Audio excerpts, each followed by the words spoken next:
Parole du Seigneur Jésus-Christ pour les pasteurs et les églises de Barranquilla et de tout le monde, pour la repentance, pour se réveiller, car son avenir pour l'Église est à la porte. Pour tous les pasteurs et les églises qui sont dans cette condition que le Seigneur décrit ici.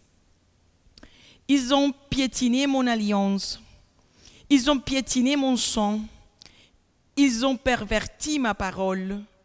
Penses-tu que j'allais me taire? Tu as été les porte-parole des faux prophètes et enseignants, reproduisant la souillure, la saleté de leurs enseignements et doctrines de démons. Tu n'es pas craint et tu as utilisé ma sainte chair pour reproduire des hérésies et des blasphèmes contre mon nom. Comme Israël l'a fait, je vais te juger pour cela.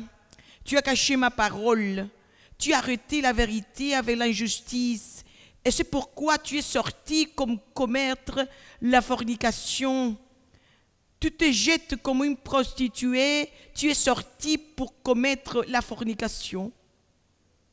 Tu te jettes comme une prostituée après le Dieu du matérialisme, de la vanité et de la vaine gloire. Tu étais une épouse sainte et tu es devenue adultère à cause des concupiscences et des convoitises de ton cœur. Où est le livre? Où est ma parole? Tu les as oubliés.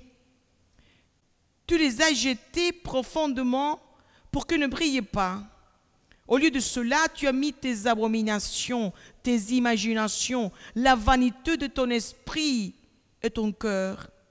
Comme le peuple d'Israël qui a caché le livre de la loi pendant des siècles et ces rois pervertis, les prêtres impurs ont remplacé ma parole glorieuse, éternelle et incorruptible par le commandement des hommes.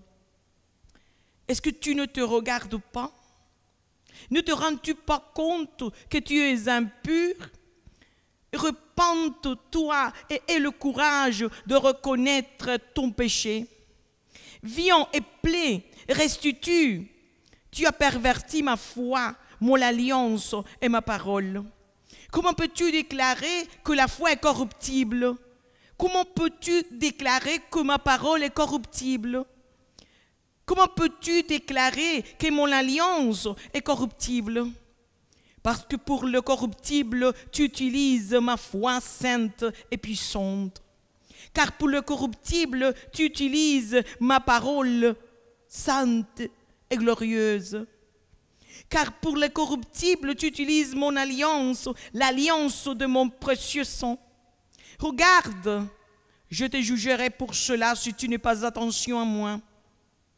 Où vas-tu te cacher de ma présence et de mon jugement? Repente-toi et restaure l'autel tombé. Tu dédaignes mes décrets. Comment peux-tu te lever et décréter en prenant ma place? Si joie, je suis le Très-Haut, je suis glorieux. Tu es poussière. Tu ne t'es pas rendu compte que tu es poussière? Pourquoi est-ce que tu ne peux pas dire « misérable de moi » qui me délivrera de ce corps de mort pour que tu te souviennes de la matière de que je t'ai fait et que par mon souffle tu respires et tu marches. Ton âme me méprise. Tu méprises mes statuts. Tu n'exécutes pas mes commandements et invalides mon alliance.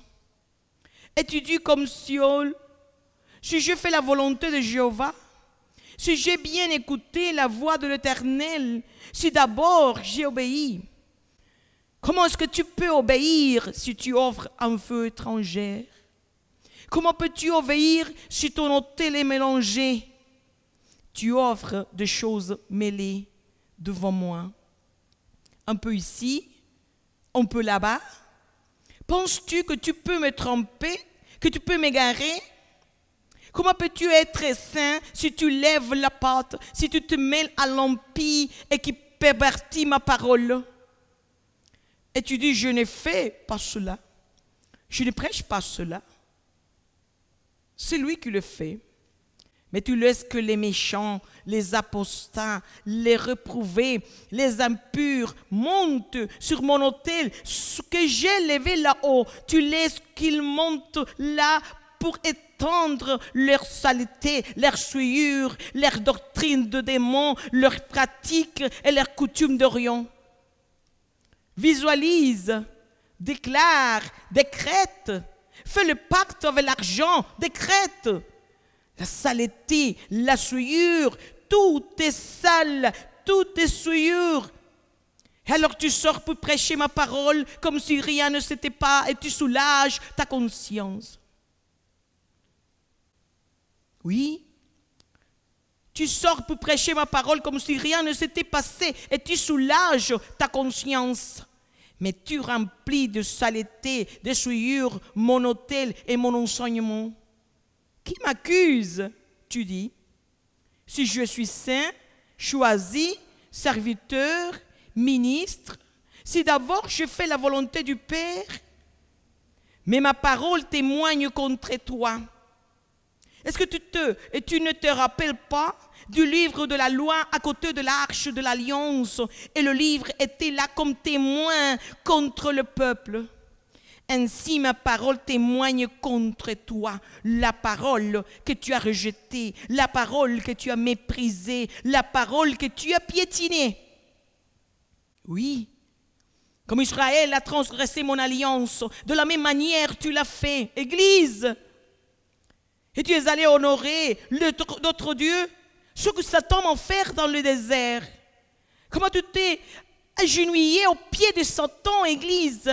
Tu es tombé dans sa déception. Il a dit, tout cela je te le donnerai si tu te prosternes, à moi et si tu m'adores. N'as-tu pas appris ce que j'ai fait? Il est écrit, il est aussi écrit. Combien de fois j'ai voulu t'enseigner cette vérité, mais tu n'as pas voulu pas. Tu as refusé d'écouter. Et au lieu d'écouter, tu t'es consacré au blasphème. Oui? Où es-tu, Église, maintenant? Je te demande, comme je l'ai fait avec Adam. Où es-tu? Que tu te caches de ma présence. Tu es une Église nue. Et maintenant, qui blâmes-tu à ceux qui t'avertissent, comme je l'ai fait maintenant du ciel, de mon trône sacré? Pauvre de toi, Église! Regarde-toi, comment tu es tombé au pied de Satan et tu l'adores. Comment je l'adore, dis-toi, quand tu publies ces mensonges en disant que c'est la vérité de ma parole. Comment je l'adore, dis-toi, quand tu chantes ces chansons impures, chanteur d'injustice, chanteur d'impiété, chanteur d'adultère qui se délectent vers le monde, chanteurs qui chantent leurs vœux, leurs désirs, chanteurs qui jettent l'écume de leurs impuretés, des étoiles errantes, de nuages sans eau. Qui t'a dit que ma gloire est dans tes chants, dans tes luttes, si tu adores Satan? Éloigne de moi ces chansons, ce cantique, éloigne de moi la multitude de tes chansons, car je n'écoute pas les chants. Je n'écoute pas les chants de tes instruments que tu joues avec la luxure, la fierté et la vanité de ton cœur. Penses-tu vraiment que tu m'offres un sacrifice de louange? Penses-tu vraiment que c'est mon tabernacle de chansons, de cantiques et de psaumes à mon nom? Comment peux-tu le croire s'il y a si longtemps que tu as abandonné ma parole? Comment peux-tu le croire s'il y a longtemps que tu as oublié celui que tu adorais? Et tu as pris ma place. S'il y a si longtemps que ton autel est ruiné, fêlé, sale. Il n'y a plus d'heures agréables. Il n'y a plus de chanteurs comme sacrifice vivant, saint, agréable devant ma présence. Tu penses, Église, que je te soulèverai au ciel comme ça? Que dit ma parole? Une Église glorieuse, sans tache, sans pli, ou quelque chose comme ça, mais une église sainte et sans tache. Qu'est-ce que tu vas faire alors? Pleure. Et un cœur brisé et contrit, pleure, Église, pleure devant moi pour le pardon et la miséricorde. Est-ce que tu ne vois pas que je t'appelle? Est-ce que tu ne vois pas que le temps est accompli? Comment est-ce que tu ne peux pas voir le ciel est rouge? Vois, le ciel est rouge, les annonces que toutes les choses sont accomplies. Est-ce que tu ne te rends pas compte qu'il y a un réveil de mon peuple sur toute la terre qui crie, voici l'époux? Est-ce que tu ne peux pas entendre ces clameurs, Église? Ton cœur est devenu insensible. Tes oreilles sont devenues sourdes et endurcies. Et tes yeux sont devenus aveuglés. Cherchez-moi, Église. Cherchez-moi dans la repentance. Et je me tournerai vers toi. Tu te purifieras de la souillure, de tes saletés, et je te lèverai dans ma gloire. Dieu bénit vous.